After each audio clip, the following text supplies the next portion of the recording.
اس کا نام ہی جعلی ہے, اس کے بچے بھی ان کے بچوں کو بھی پتا ہے کہ اس بندے کا نام ہی جعلی ہے, وہ جعلی وکیل ہے, وہ جعلی وکیل کے نام سے ہی مشہور ہے. اچھا جی. اور ایک شیخ عباس, اور اس طرح سے اور بھی ایک لڑی ہے آپ کے خاندان کے ساتھ بن گئی. دیکھیے ہماری ان کے ساتھ کوئی دشمنی نہیں تھی. یہ انہوں نے اس سے پہلے جو تھا وہ انہوں نے میرے جیٹ کا مرڈر کیا تھا 3 سال پہلے 2022 میں. اچھا جی.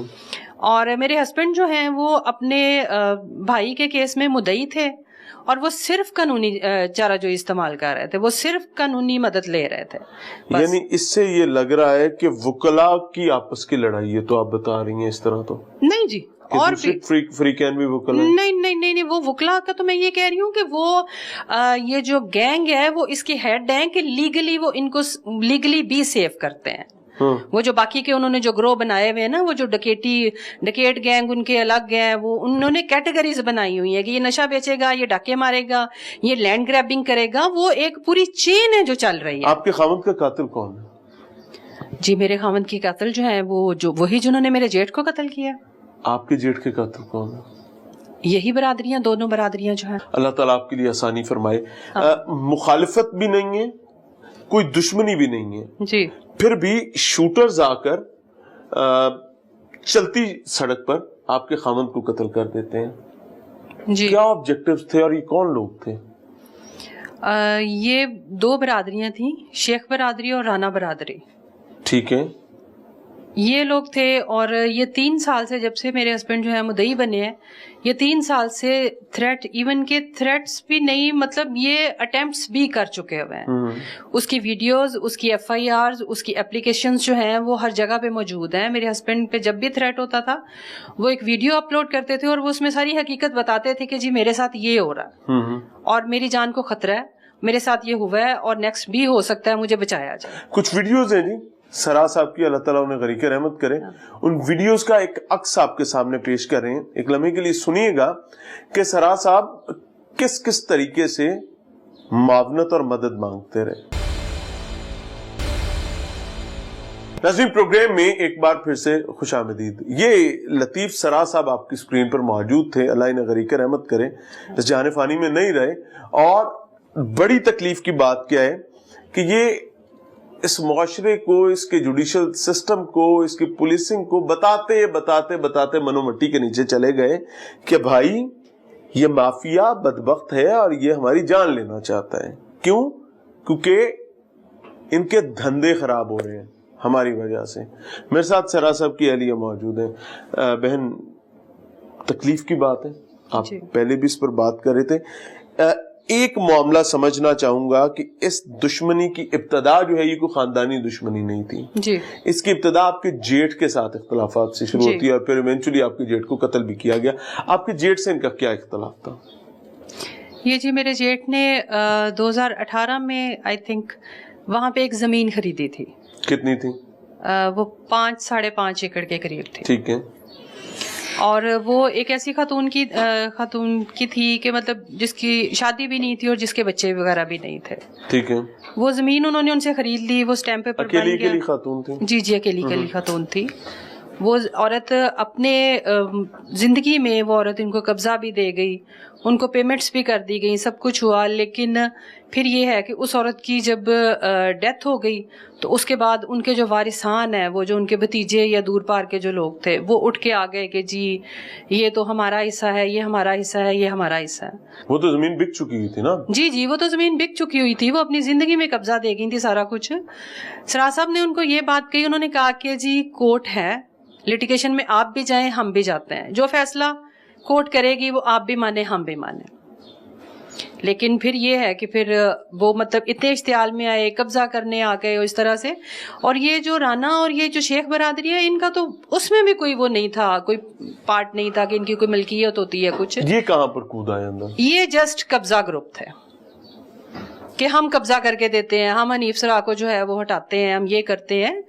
وہ وہاں پہ گاؤں میں اور بھی بیواؤں کے گھر, لوگوں کی دکانیں, لوگوں کے پلاٹس, وہ جہاں بھی دیکھتے ہیں وہ قبضہ کر کے بیٹھ جاتے ہیں. وہ اسی کیونکہ کچھ اور پروفیشنز بھی ہیں, کیونکہ مجھے جو بتایا گیا پروگرام سے پہلے اس کے مطابق کوئی ناجائز فروشی کے معاملات میں, کوئی منشیات کے معاملات میں بھی پائے جاتے ہیں. جی جی, Is that a reality? جی جی بالکل, یہ بڑی عام سی بات ہے کہ ان کے آپ اکاؤنٹس, ٹک ٹاک اکاؤنٹس اٹھا کے دیکھ لیں, گاؤں کے اندر ان کے اڈے ہیں, وہ سارا دن ان اڈوں پہ بیٹھ کے وہ لوگ یہ منشیات بیچتے ہیں, وہ لوگ ان کے وہ گنز اپنی اور ٹک ٹاکس اور یہ چیزیں, یہ ان کے لیے بہت بڑا ایک پرائڈ ہے کہ جی ہم یہ کام کر رہے ہیں, ہم چرسیں پی رہے ہیں, ہم پلا رہے ہیں, اور ہم جو ہے وہ ہمارے پاس یہ گنے ہیں, ان کے فائر اور وہ آپ چیزیں دیکھ لیں. اس قدر وہ غلاظت سے بھری ہوئی ان کے ٹک ٹاکس ہیں کہ ہم لوگوں نے کبھی اپنے بچوں کو یہ چیزیں دیکھنے نہیں دی, کہ مطلب وہ اس قابل ہی نہیں ہے کہ یہ چیزیں دیکھیں, اور وہ سرے عام ہو رہا ہے. کیا بھگتنا پڑا آپ کے خاوند کو اپنی زندگی کے آخری ایام میں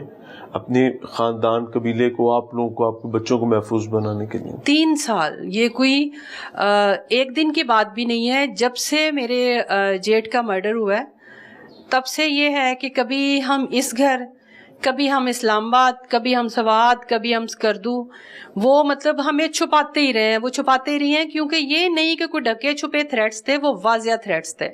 وہ لوگ یہ کہتے تھے کہ لطیف سرا جو ہے اس کو یہ مدعی بنا ہے, اس کو مار دو, تو اس کے پیچھے تو اس کا کسی نے مدعی بھی نہیں بننا, کیونکہ بڑے بھائی جو تھے وہ ان کی اولاد نہیں تھی, اور میرے جو ہیں وہ 2 بچے ہیں, تو ان کو پتا تھا کہ یہ ایک عورت ہے, یہ بچے ہیں, ان کا مزاج ہی ایسا نہیں ہے.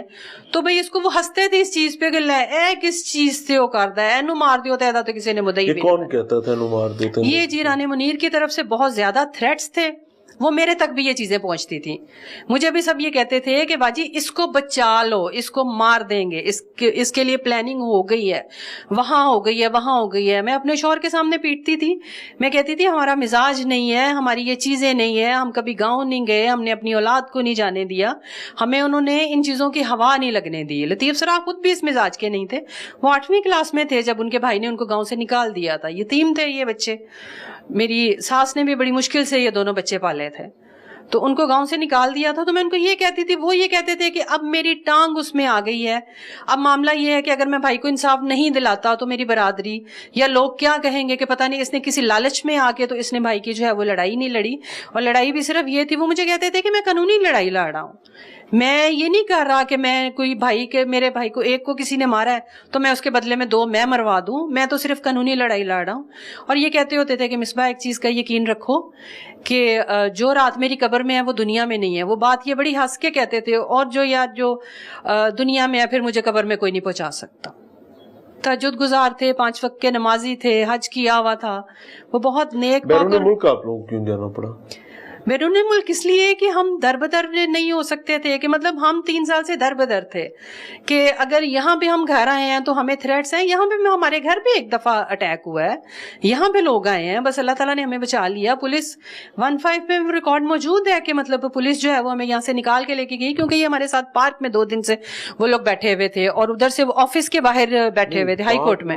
پارک میں آ کے وہ بیٹھ جاتے ہیں, اور ادھر ہائی کورٹ میں. جی, انہوں نے 2 دن سے انہوں نے کیا ہوا تھا کہ پولیس کا جھک مارتی تھی کہ irrelevant لوگ یہاں پر جن کا لینا دینا نہیں ہے وہ یہاں پر آ کے پارک میں آپ کے ساتھ ہی پارک ہے. جی جی, یہ ساتھ پارک میں جاتے ہیں, تو کیسے بیٹھے ہوئے وہ بس پارک میں بیٹھے ہوئے تھے. آپ کی تو ایک گیٹڈ کمیونٹی بھی ہے میرے خیال سے, دروازے لگے. جی جی بالکل ایسے ہی ہے, لیکن وہ کر رہے تھے, ان کو پتا تھا کہ لطیف سرا گھر آئے گا تو پکڑ لیں گے, یا لطیف سرا یہاں سے آفس جائے گا تو پکڑ لیں گے. لیکن حالات یہ تھے کہ ان دنوں میں یہ جو ٹرائل چل رہا تھا, جب یہ ان کی یہ ہیئرنگ ہوتی تھی وہاں پہ, تو لطیف سرا جو ہیں وہ 2 دن پہلے کہیں اپنے آپ کو روپوش کر دیتے تھے, اپنے آپ کو وہ ہائیڈ کر لیتے ہوتے تھے. ان کو پتا تھا کہ ان دنوں میں انہوں نے مجھے پکڑنا ہے اور میرے پہ اٹیک کرنا ہے, تو وہ 2 دن نہ وہ گھر آتے تھے نہ وہ آفس پریمیسز میں رہتے تھے, کہ میں کہیں سے انڈائریکٹلی میں پہنچوں عدالت میں, اور میں جا کے تو میں اپنا جو ہے وہ کروا کے اپنا ٹرائل جو ہے وہ اس کو کروا کے جو بھی پروسیڈنگ ہوتی ہے کروا کے تو میں آ جاؤں. میرے ایک قانونی ماہر کو کیا کیا پاپڑ بیلنے پڑے تھے اپنے مرحوم بھائی کو انصاف دلوانے کے لیے. میں آپ کو آنیسٹلی بتاؤں, ہو سکتا ہے بہت سارے لوگوں کو میری بات بری لگے, یہ ہے آپ کے نظام انصاف کا اصل چہرہ. یہ اتنا ہی بدبودار ہے, اتنا ہی قابل نفرت ہے, یہ اتنا ہی لتھڑا ہوا ہے کہ اس سے جتنی نفرت کی جائے اتنی کم ہے. کیوں؟ کیونکہ we don't want to change it. Latif سرا ایک لطیف سرا نہیں تھا. اس نظام عدل کا ہر فرد جو ہے وہ لطیف سرا ہو سکتا ہے, کیونکہ وہ اسی معاشرے میں رہتا ہے. جس گاؤں میں وہ ہے وہاں پر بھی کوئی منشیات فروش ہوگا, وہاں پر بھی کوئی قبضہ مافیا ہوگا. کسی کو اچھا برا وہ بھی کہہ سکتا ہے. تو امیجن کریں کہ اگر اس ریاستی نظام نے اس منشیات سے ہٹے ہوئے, رساگیری سے ہٹے ہوئے نظام کو لگام نہ ڈالی تو کوئی بھی لطیف سرا ہو سکتا ہے. 3 سال سے ٹرائل چل رہا تھا اور ابھی تک ایویڈنس کمپلیٹ نہیں ہو سکی. اچھا. جج صاحب کے سامنے سراسا پیٹتے تھے جا کے کہ جج صاحب آپ مجھے مروانا چاہتے ہیں. باقاعدہ جج صاحب جو تھے, اچھا ادھر سے 10 بندے گنوں والے, گندی شکلوں والے, نشئی لوگ آ کے جب سامنے کھڑے ہو جاتے تھے اور یہ بندہ ڈرا سہما کھڑا ہوتا تھا اور مسلح ہو کر عدالت, جی مسلح ہو کے آتے تھے عدالت میں.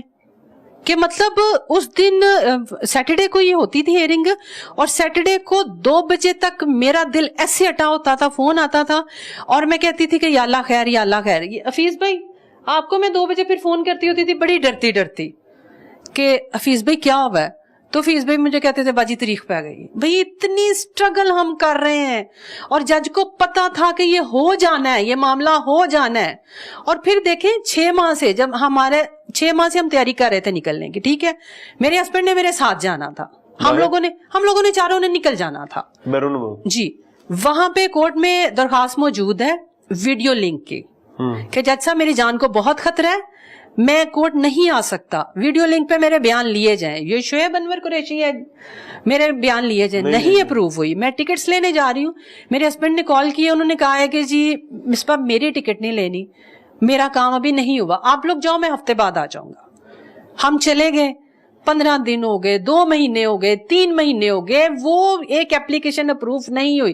حالانکہ اس جج کو پتا تھا کہ یہ کام ہو جانا ہے, ساری تیاریاں ہوتی تھی, سب کچھ. وہ آ کے یوں کر کے اور گندی شکلیں اور ٹک ٹاک کے بناتے وہاں عدالت میں بیٹھ کے, اور وہ سارا کچھ ہوتا. اور جج صاحب جو ہیں وہ سارے سین وہ دیکھ کے, اور جج صاحب کہتے تھے وہ بشارت گوندل, وہ ایک گندا سا وکیل ہے, پتہ نہیں وہ وکیل بھی ہے, اور وہ آ کے جو ہے وہ سامنے کہہ دے کہ جج صاحب میری تیاری نہیں ہے. اور لاہور بار کا سیکٹری اور جو ہے وہ ایڈوکیٹ سپریم کورٹ سینئر بندہ, وہ چیختا رہے کہ یہ مجھے مار دیں گے, اور جج صاحب کہیں گے جی اس وکیل صاحب کی تیاری نہیں ہے, اور چلو جی اگلے ہفتے. میں کہتی ہوں میرا وہ بھی مجرم ہے, وہ شعیب انور قریشی بھی میرا مجرم ہے. اگر آج ٹرائل مکمل ہو جاتا, ہم لوگ یہاں سے نکل جاتے, تو آج میرے ساتھ یہ نہ ہوتا. کوئی ذمہ داران سے بات کرنا چاہتے ہوں, کیونکہ اس وقت جو سب سے قیمتی چیز یہ ہے کہ شاید کسی کی عقل شعور میں کوئی بات آ جائے تو آپ کر سکتے ہیں. جی میں اپنے جو حکمران ہیں میں ان سے یہ پوچھنا چاہوں گی کہ جب 3 سال میرا شوہر چیختا رہا, اس وقت آپ کہاں تھیں؟ آپ صرف ایک چیز یہ مجھے بتا دیں, یہ ہم سب کو یہ بتا دیں جو ہم پاکستان میں رہتے ہیں, ہم سب کو یہ بتا دیں کہ آپ کو اقتدار جو ہے وہ کس لیے ملا ہے. کیا آپ کو اس لیے ملا ہے کہ آپ ادھر ادھر کے دورے کریں, آپ اپنے فیشن شو کریں, آپ یہ ساری چیزیں کریں؟ کیا اقتدار اس لیے ملا ہے, یا کہ پھر ہماری سیکیورٹی کے لیے اور ہمارا خیال رکھنے کے لیے ملا ہے؟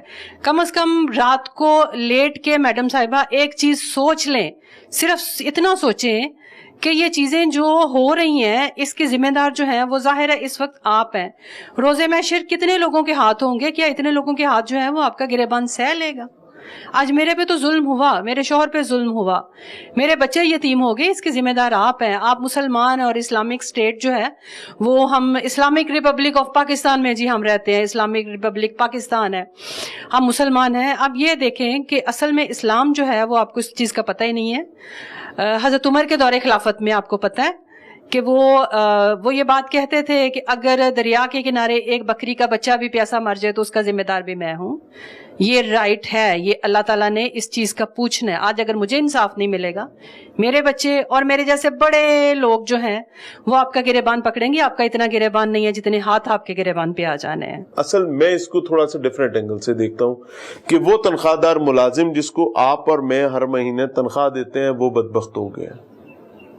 سیاستدان اپنی نالائکیوں میں اٹھا ہوا ہے. بہرحال ایک جوائنٹ فیلئر ہے, ان کے درد ہے, ان کی تکلیف ہے. I have got